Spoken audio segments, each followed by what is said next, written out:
সবচেয়ে গুরুত্বপূর্ণ বিষয়টা হচ্ছে এই খুনি হাসিনা থেকে আমাদের অসংখ্য কিছু শিক্ষা নেয়ার আছে।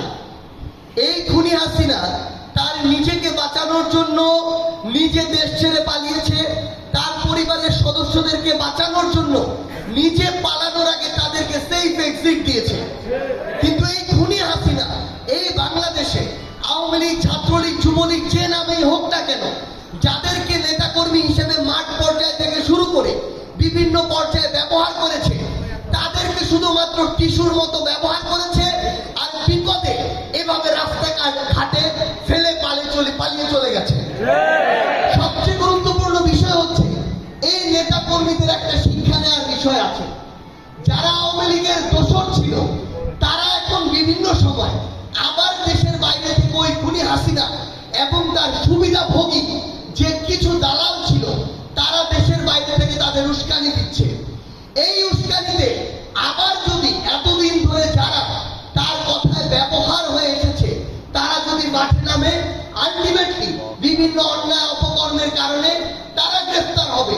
কিন্তু ওই এসি রুমে বসে খুনি হাসিনারা মোদী সহ বিভিন্ন ক্ষমতাসীনদের পায়ের তলে পড়ে থাকবে আর নিজের সুবিধাগুলো আদায় করে নেবে।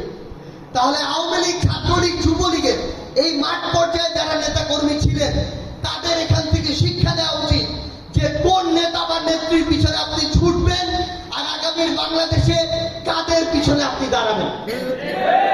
এখানে আরেকটি গুরুত্বপূর্ণ শিক্ষা দেওয়া রয়েছে ওই রাজনৈতিক দল বাদ দিয়ে অন্যান্য যারা এই বাংলাদেশে এখন রাজনীতি করছেন বিভিন্ন রাজনৈতিক প্ল্যাটফর্মের ব্যানারে। আপনাদের এখন চেনার সময় হয়েছে এই বিগত 15-16 বছরে যখন আপনাদের কঠিন সময় ছিল কোন নেতাকে আপনি পেয়েছেন আর কোন নেতা বিভিন্ন জায়গায় আত্মগোপনে থেকে কিংবা দেশের বাইরে থেকে বিভিন্ন সময় বিভিন্ন সুবিধা আদায় করেছে। বিগত সময়ে বিভিন্ন রাজনৈতিক দলে এমন অনেক নেতা ছিল যারা বিগত 16 বছর যাদেরকে আপনারা খুঁজে পান নাই, তারা এখন নতুন করে বিভিন্ন রূপে এই বাংলাদেশে এসেছে, তারা এখন আপনাদের মাথায় হাত বুলাচ্ছে। সবচেয়ে গুরুত্বপূর্ণ বিষয় হচ্ছে আপনার কঠিন সময়ে যাদেরকে আপনি পাশে পাননি, এখন সুবিধাজনক সময়ে তাদেরকে নেতা হিসেবে মেনে নেওয়ার মতো এই মানসিকতা দয়া করে দেখাবেন না। যদি এটা দেখান তাহলে শেখ হাসিনা যেভাবে আবার কঠিন সময় তার নেতাদেরকে ফেলে জান নিয়ে পালিয়েছে, আপনাদের অবস্থাও একই হবে।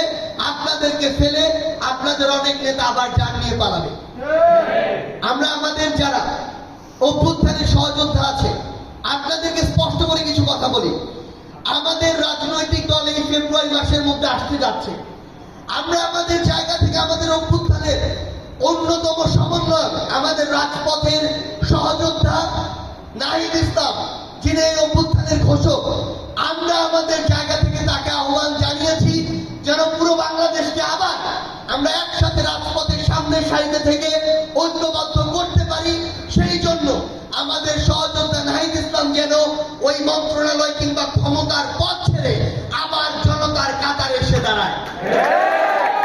আমরা বিশ্বাস করি যাদের কাছে ক্ষমতার যে জনতা আগে ছিল তারা জনতার ডাকে যে কোনো মুহূর্তে যে কোনো ক্ষমতার পথ ছেড়ে আবার জনতার কাতারে আসতে পারে। আমরা অতি দ্রুত সময়ের মধ্যে আপনাদেরকে একসাথে রেখে বাংলাদেশে আবার নতুন একটি রাজনৈতিক দল করতে চাচ্ছি। সবচেয়ে গুরুত্বপূর্ণ বিষয় হচ্ছে আমাদের অনেক আশা আকাঙ্ক্ষা আছে। বিগত 16 আবারও